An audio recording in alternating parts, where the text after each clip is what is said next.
Mr. Booth, let's get this straight. You refused to allow Mrs. Blundell and Mrs. Turtle to work in your kitchen until they apologised to Miss Penn.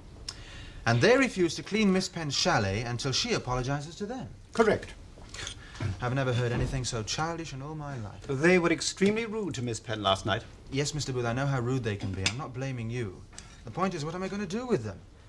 To think I criticised John Crane for sacking Amy. Oh, Amy's all right on her own. It's since Mrs. Blundell came she's been so awkward. Well, I've got to find them something to do. I can't pay them for sitting out there in reception. Well, there's still the chalets, with the exception of Miss Penn's, and the general cleaning. How will you manage in the kitchen? Oh, don't worry about me. We shall manage all right. Kathleen and Sandra are worth their weight in gold, and Miss Penn has very kindly offered to help out. Oh, that's very good of her. Oh, by the way, any sign of that brooch of hers yet? I'm afraid not. Oh, dear. Well, I better go and tell Mr. Lovejoy the situation. He'll think I'm a complete fool, incapable of controlling my staff. Now, you'll see she gets everything she needs. Don't worry, I will take very good care of her. Now, what I mean is, if there's anything either of you need, I'm here. Well, as a matter of fact, there is something. I thought there might be. We want to provide as much security for the baby's future as we possibly can, naturally. I think I found a good chance of doing that. A hotel is on the market. I'd like to buy it. Would you consider leaving here and coming in with us? Leaving the motel? Ah, is it a sound proposition? Potentially, yes. Now, we should get quite a reasonable sum when we sell the pub. The bank is prepared to give us a bridging loan, but we're still going to be about 10,000 short of the asking price. And you want me to lend you the money? Only if you will come in with us. Now, you'll get the money back within 5 years. Look, I have it all worked out. Well, we'd better have a look at the figures, hadn't we? You'll find plenty to do, but if you find time hanging on your hands, you can always help out in the cafeteria. Well, if we can't come in the kitchen, where are we going to have our 11s? In the staff room, one of the waitresses will bring you a tray. I see. We've been sent to Coventry, then. Well, you brought it on yourselves, Mrs. Blundell. Comes to summer, don't it, when the manager takes the word of the guests against members of his staff? Right, well, I think I've said enough to you at the moment. I think you better get on with your work. Good morning. I'm not too early, am I? Oh, not at all, Miss Penn. Do come in. I'm really looking forward to this. Well, it's very kind of you to help out. Anytime, Mr. Stevens, you can rely on me. Now, Mr. Booth, what's this special recipe you want to try out for lunch today? Goulash Budapest. It's all ready. Oh, it looks great. What is it? It's nothing very exciting, I'm afraid. Just another way of using up the remains of the leg of lamb. Ah, darling, you're a genius. Oh, no. Why does it always have to happen as we're sitting down to lunch? Probably this Chad business. Well, what's Chad? Oh, that's marvellous, isn't it? Here I am, up to my eyes in Chad business, and my darling little wife doesn't know anything about it. Oh, good afternoon. Mr. Hope, Yes? you don't know me. My name is Ross, and I'm on holiday here. Oh, well, won't you come in for a moment? That's it. This way, please. There we are. Oh, dear, you were having your lunch. No, we haven't really started. Would you like some? No, thank you. Well, look, anyway, sit down. This is... Ross. That's right, yes. This is my wife. Mrs. Ross is staying in the area, darling, on holiday. How nice. Well, I'm not exactly on holiday. Would you like a cup of coffee? No, thank you. I don't want to be a nuisance. I was given your address by a mutual friend, Mrs. Gray. Mrs. Gray? Yes, of course we know her very well indeed. How is she getting on? Oh, she's very happy. Actually, I know her sister rather better than I do her. I was a nurse in the Winchelsea nursing home where her sister was staying. Oh, well, you'll be able to give us some news of her then. We often wondered how she was getting on, didn't we, darling? Oh, she's much better. In fact, the doctors are very hopeful of a complete recovery. Good. In time. Oh, that's wonderful.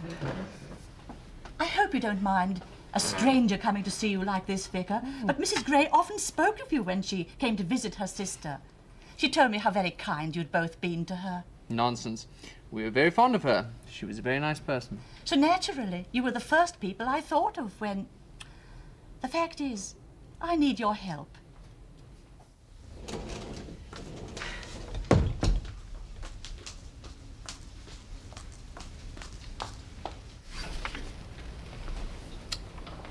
Come in. Mr. Lovejoy, Paul's having more trouble with Mrs. Blundell and Amy. Yeah, what's happened now? Well, according to Sandra, they've taken off their overalls, sailed into the dining room and are ordering lunch. Well, there's no law against it, I suppose. If they want to treat themselves to an expensive lunch, well, that's their business. Yes, but I smell trouble. Miss Penn and Mr. Booth have spent the entire morning making some exotic Hungarian dish, a chef special. They've ordered it. Oh, I see what you mean. Oh, well, I've no doubt that Paul and Mr. Booth between them can settle the situation. Well, I hope you're right. Oh, Mrs. Hope, can you spare me a moment? Yes. I wanted your advice as an old friend on a personal matter. Yes, of course, Mr. Lovejoy. Well, Nick has invited me to go in with a new venture with he and Tessa. They bought a large hotel. They want you to leave here? Well, I certainly don't blame them, but... Well, I'm surprised that Nick's trying to pinch our chef. Meg won't be amused, I can tell you that. No, I said they wanted me to leave, not that I'm going to. Oh, I'm sorry. Well, I hope you're not going to leave, Mr. Lovejoy. Thank you. It's funny, you know. Only a few weeks ago, John Crane had almost persuaded me I was ready for the scrap heap. And now look at me. Well, I know how fond you are of Nick and Tessa, but remember, you mean a lot to everyone here as well. There you are. 2 chef specials. What's that supposed to be? Goulash Budapest. Looks more like shepherd's pie Balsall Heath to me. It's what you asked for. Oh, terrible. What goes in by? Oh. Ah, disgusting. You don't think we're going to eat that, do you? Take it away. You're doing this on purpose, ain't you? There's nothing wrong with the goulash. It's been the most popular item on the menu. I don't care what it's been. I ain't gonna eat it.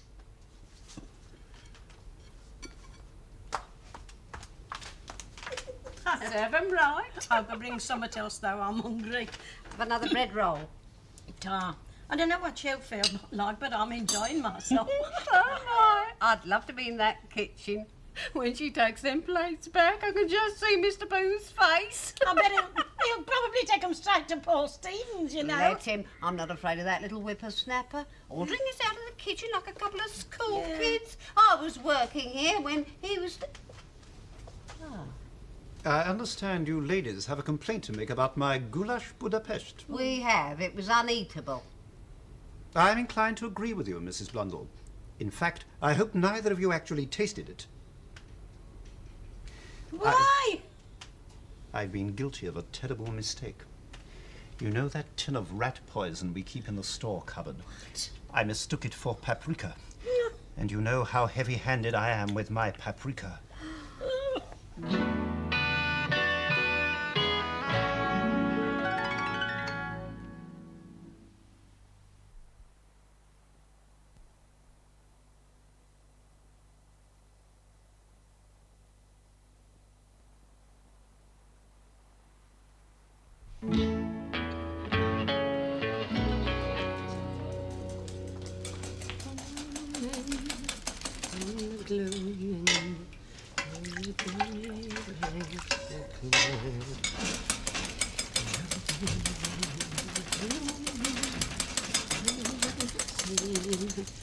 Oh.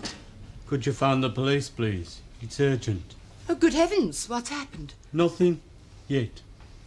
Ask for Sergeant Tidmarsh. And don't alarm anyone.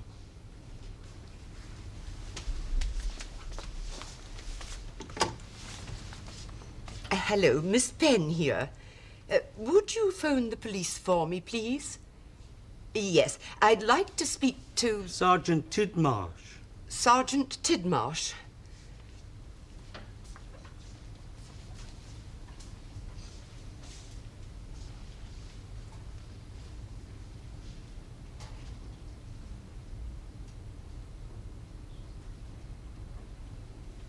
Oh, hello?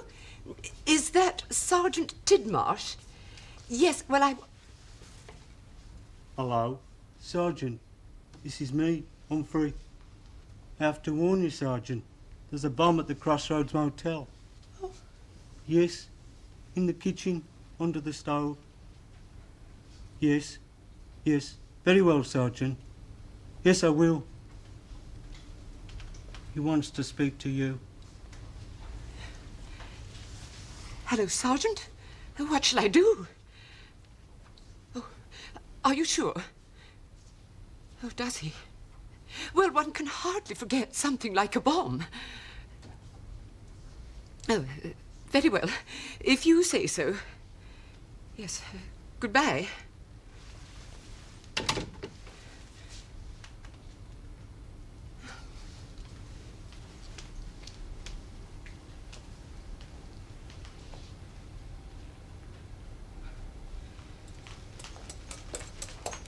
Ah, splendid, splendid. Now, Miss Penn, if you would attend who's to the man- Humphrey?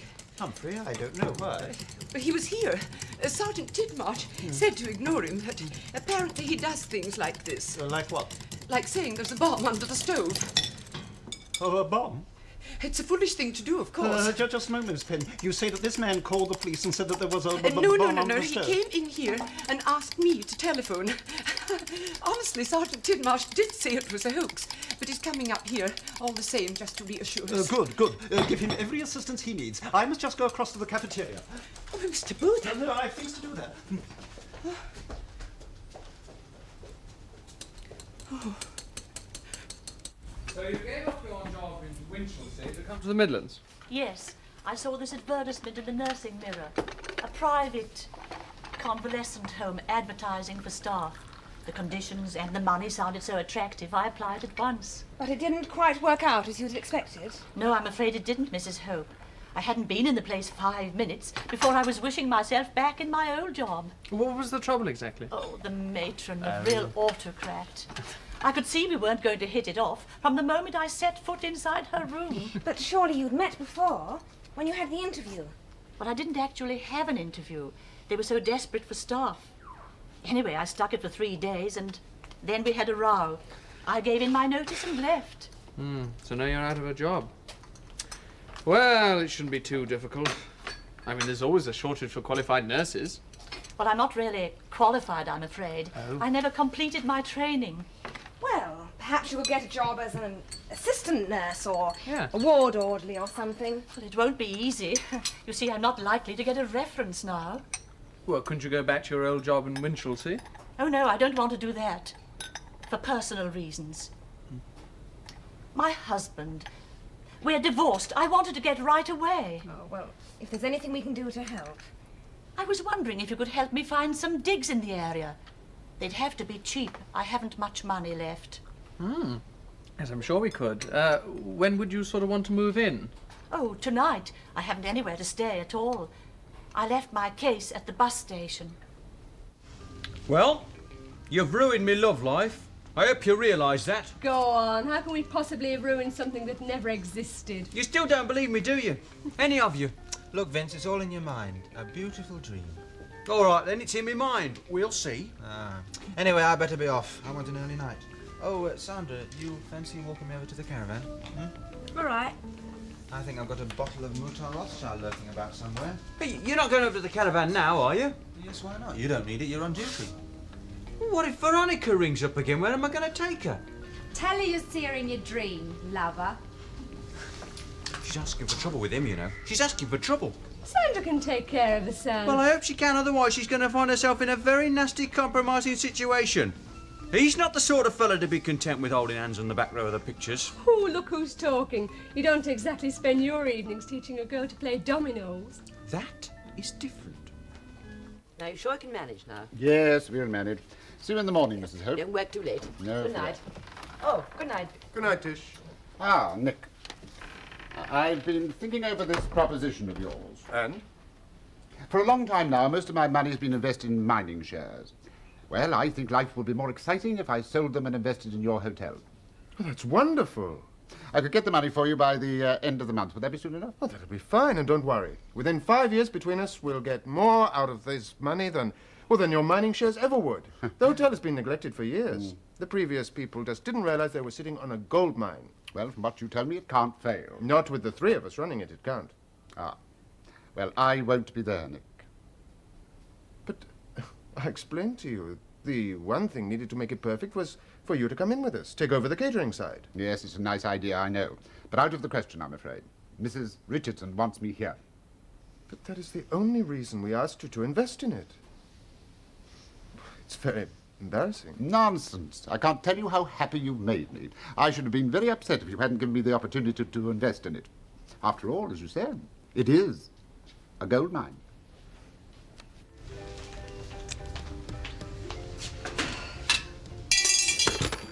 What's the matter with you tonight? You're as nervous as a cat. I keep thinking I hear the phone ringing. You do. It's been ringing on and off all night. Kath, I need a drink. Yeah, you do that. It'll maybe settle your stomach.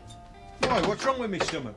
Oh, the way you're going on, you're working up to a duodenal ulcer. Yeah, I thought the Irish were supposed to be romantic. Romantic? Whatever gave you that idea? Well, all those warbling Irish tenors, I suppose. I think you'll find that most of them come from Golders Green. Here you are, get that down. You can fix your mind on higher things. Here, Kath, haven't you ever been in love? Yeah, dozens of times. It ruins the nerves, something terrible. Yes, you can say that again. No, Crossroads Motel. Yes, he is. Just a minute. It's for you. Hello. Vincent Parker speaking. Oh, hello, Miss Tatum. No, I'm just feeling a bit tired, you know. Yeah. Oh, well, how many was it you wanted? I see. Right, well, I'll pick them up on my way to work tomorrow. Good night. Miss Tatum, she wants a dozen free-range eggs from the farm. Don't let me forget, will you? Well, thank you very much indeed, Mrs. Dennis. Yes, I'm sure we'll find something. Okay, then. Good night. Cake, Mrs. Ross? No, thank you. Well, that's my last hope, I'm afraid. Everywhere seems to be full up with visiting businessmen. Oh, dear, I'm afraid I'm being a nuisance. Of course you're not. Drink your tea. Oh, don't worry. We'll find you somewhere, even if it is the local pub. Oh, don't worry, Mrs. Ross. I'm sure everything will be all right. Look, help yourself to more tea. Excuse me a moment. Well, what are we going to do with her if you can't get her fixed up with Diggs? I don't know, darling. There's always a spare room. I was hoping you'd say that. Are you sure? Well, we can't turn the poor woman out into the street, can we? No. Oh, you're a good girl. Mrs. Ross, how would you like to stay with us for a bit? Until you find something more permanent, that is. Oh, no, I wouldn't dream of putting you to all that trouble. It's very kind of you, but Now, really... listen, it's no trouble at all. We've got a perfectly good spare room upstairs, and we'd be delighted if you'd like to use it. Well, if you're sure... Quite sure. Oh, thank you very much. I'm so grateful. Now then, your case. You say it's down the bus station, is that right? Yes. Well, you can pick it up in the morning, darling, on your way to the hospital meeting. Yes, I could. And I'll lend Mrs. Ross a nightie, and there's a spare toothbrush somewhere. We'll manage for one night. Is that all right for you, Mrs. Ross? Perfect. Oh, Mrs. Hope, Mr. Hope, you don't know what this means to me. You just don't know. Come along. Give me that.